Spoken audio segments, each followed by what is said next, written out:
I could see a possible decrease in fuel prices, which would be a much-needed reprieve for motorists and consumers. So let's find out by how much and when from AA spokesperson Layton Beard, who joins us this morning to take this conversation forward.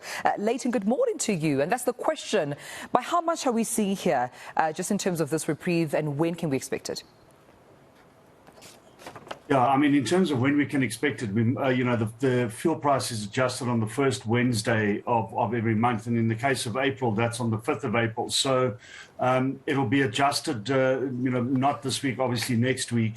And we expect the announcement to be made, obviously, around about the Sunday, the Monday. And it is good news, Tinsley. I mean, we're looking at around about a decrease of around 53 cents to diesel, 53 cents a litre to diesel. The situation is pretty flat for petrol at the moment. But as I said, we're looking at it, at an official announcement only in about a week's time, which means that the fuel price is going to change before then, or the outlook certainly is going to change before then. And in all likelihood, we will see a decrease to petrol. I think the question now is just exactly how much that's going to be.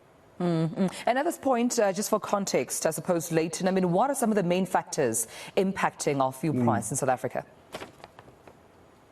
But there are always two main factors that impact on the fuel price, the Rand-US dollar exchange rate being the one factor, the other being international oil prices. And in the case of the current outlook for fuel, and it's been this way for the last couple of months, the international oil prices are actually playing a positive role in terms of contributing to a decrease in the fuel price. The problem, of course, is the weaker rand against the US dollar, and that really is shaving off whatever gains a lower oil price is making in terms of the local price at the pump.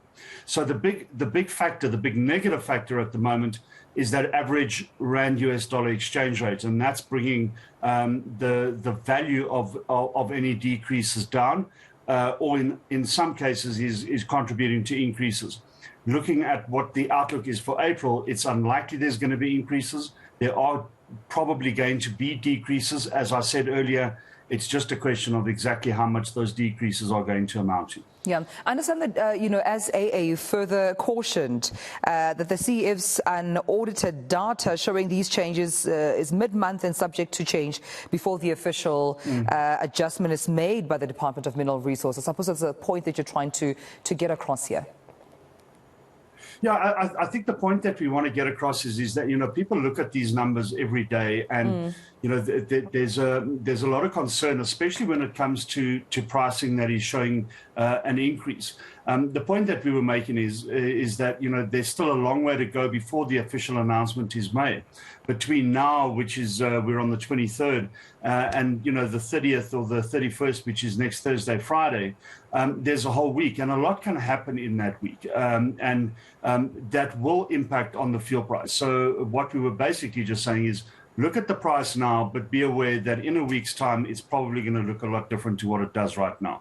Yeah, I just wonder, under the same breath, Layton, if the global banking crisis has any contribution to this. We've heard with the Silicon Valley Bank, the Credit Suisse Bank, Signature Bank, First Republic Bank. These are all global banks, right, that have seen quite scandals erupted around them. Do they in any shape or form impact the fuel price in the country? I think that may be something that filters in a little later, especially in terms of the exchange rate. But at the moment, what we're seeing is no. I think there's still obviously a lot of factors at play in terms of the value of the rand against the US dollar. That's certainly, I think, where the big focus needs to be. We know the Fed is looking at interest rate hikes. And that's obviously going to impact, and we probably will do the same. And so, these are the factors that are most likely impacting on that exchange rate. In terms of those international product prices, I mean, the examples of the banks you mentioned, Credit Suisse, etc. I mean, no, it's not having an impact right now. All right, we'll leave it there. Layton, thank you so much for your time and speaking to us about this. Layton Beard from the Automobile Association. He's the spokesperson there. And I suppose we'll continue to monitor these numbers. As, of course, Layton mentioned, they might fluctuate or change here and there as we, of course, look for some reprieve from, of course, these fuel prices. As we've heard from G speaking to G, and I heard you speak to the Prof there about those expected basis points increases, obviously affecting your home loan as well as your car loans, and we could use some relief when it comes to the fuel price. Yeah, absolutely.